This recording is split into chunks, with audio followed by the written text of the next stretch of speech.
नमस्कार। आज हम बात करेंगे पंच महापुरुष राजयोग के बारे में।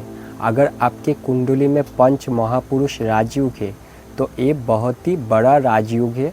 इसमें आपको मान सम्मान पद प्रतिष्ठा धन अब जीवन में जितना सुख और समृद्धि होती है वो सब कुछ आपको पंच महापुरुष युग में मिलते हैं। पंच महापुरुष युग कुंडली में कैसे देखा जाता है आज उसी के बारे में बात करेंगे।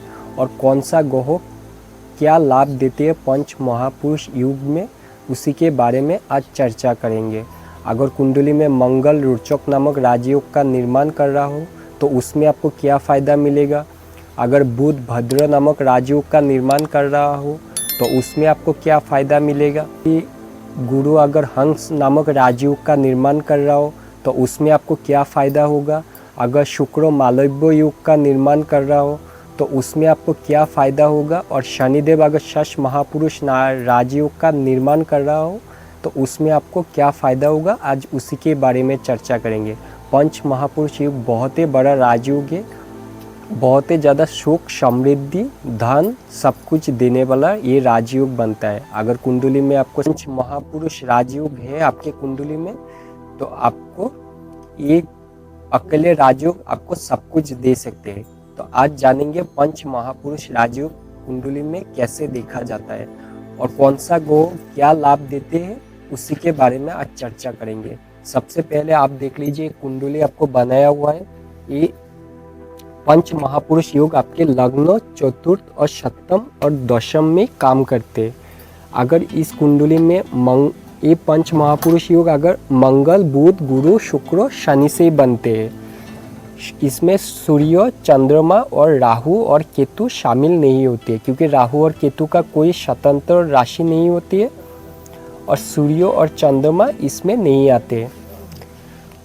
अगर मंगल आपके लग्न चतुर्थ सप्तम दशम में 1 8 10 राशि में बैठा हुआ होगा तो रोचक नामक राजयोग का निर्माण होगा। बुध अगर 3 6 राशि में या मिथुन हो या कन्या राशि लग्न चतुर्थ सप्तम या दशम में हो, मिथुन या कन्या राशि में हो, चाहे ए भाव में हो चाहे ए भाव में हो चाहे ए भाव में हो चाहे ए भाव में हो, तो ये आपका भद्र नामक राजयोग का निर्माण होते हैं। 2 7 12 वृषभ राशि तुला राशि या मीन राशि लग्न में हो चतुर्थ में हो सप्तम में हो या दशम में वृषभ तुला या मीन राशि हो और इसमें शुक्र बैठा हुआ हो तो ये बन जाता है मालव्य नामक राजयोग। और शनिदेव 10 नंबर 11 नंबर 7 नंबर चाहे लग्न में 10 नंबर 11 नंबर या 7 नंबर हो, चाहे चतुर्थ में हो चाहे दशम में हो चाहे सप्तम में हो और इसमें शनिदेव बैठा हुआ हो तब बन जाते हैं षष्ठ नामक राजयोग का। अब कौन सा ग्रह आपको क्या लाभ देंगे उसी के बारे में बताएंगे। अब बात कर लेते हैं रोचक नामक राजयोग के बारे में। मंगल से बनने वाला रोचक नामक राजयोग अगर मंगल स्वराशि या उच्चों का मेष वृश्चिक या मकर में हो 1 4 7 10 भाव में केंद्रों के भाव में अगर मंगल हो तो ऐसा जातक सरकारी में उच्च पद मिलते हैं। IPS पुलिस आर्मी सेना में अच्छे नेतृत्व करने वाला होती है। व्यक्ति के अंदर कमांडिंग पावर होती है, उसकी बात सुनने और उसकी नेतृत्व में काम करना लोगों को पसंद आता है। ऐसा जातक की जीत हमेशा जातक की होती है, विरोधी उसके सामने टिक नहीं पाते हैं। अब बात कर लेते हैं बुध के बारे में। अगर बुध तीसरे या छठे नंबर क्योंकि कन्या राशि बुध का खुद की स्वराशि या उच्च राशि बुध का ये उच्च राशि होती है तो बुध अगर मिथुन राशि या कन्या राशि में लग्न चतुर्थ सप्तम या दशम में हो तो ऐसा जातक का बुध जो है बुद्धि का कारक है तो बुद्धि विवेक और वाणी का कारक माना जाता है। इस युग से प्रभावित व्यक्ति कुशाग्र बुद्धि वाला होता है, शार्प माइंडेड होते हैं। ऐसे जातक का सोचने और समझने का सही समय पर सही निर्णय लेने की क्षमता में बहुत ही मजबूती होता है।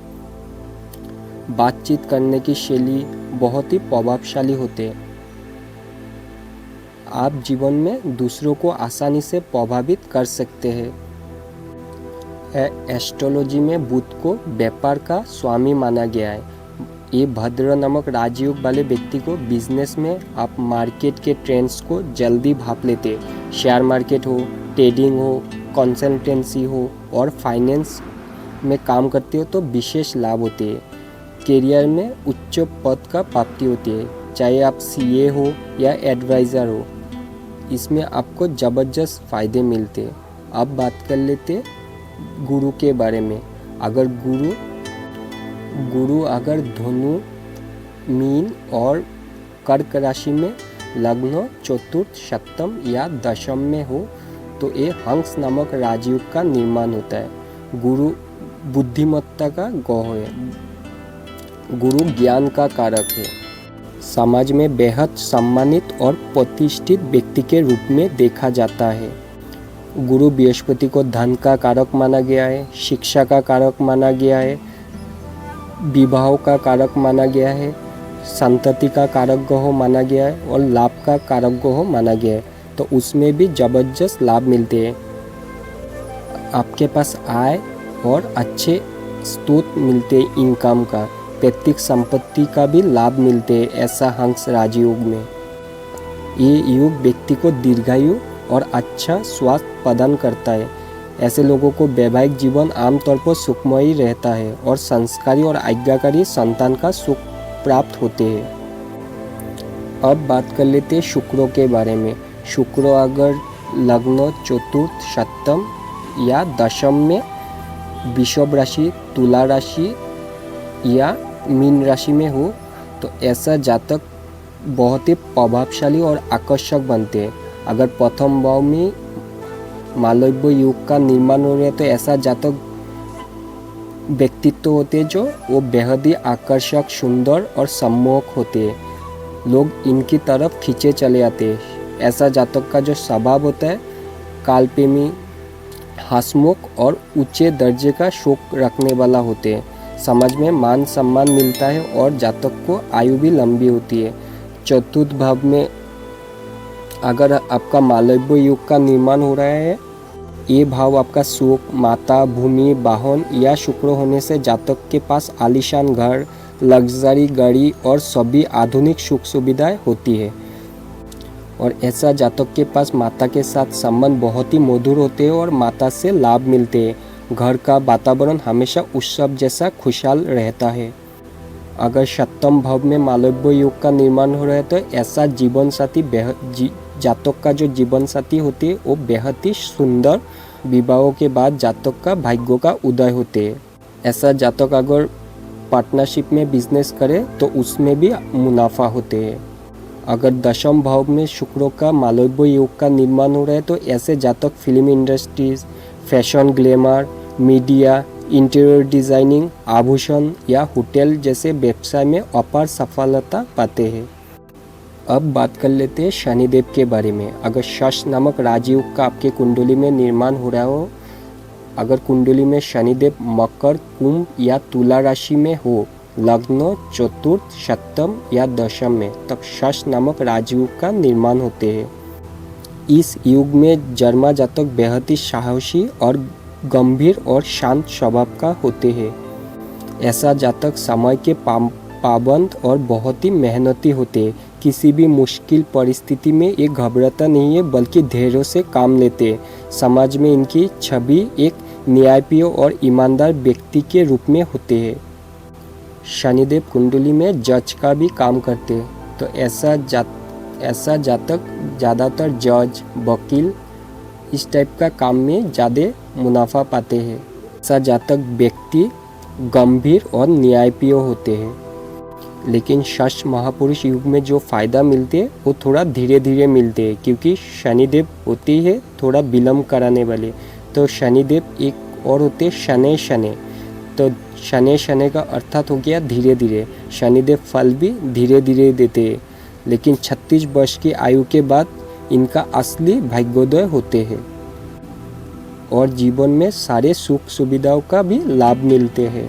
तो ये रही पंच महापुरुष युग के बारे में जानकारी।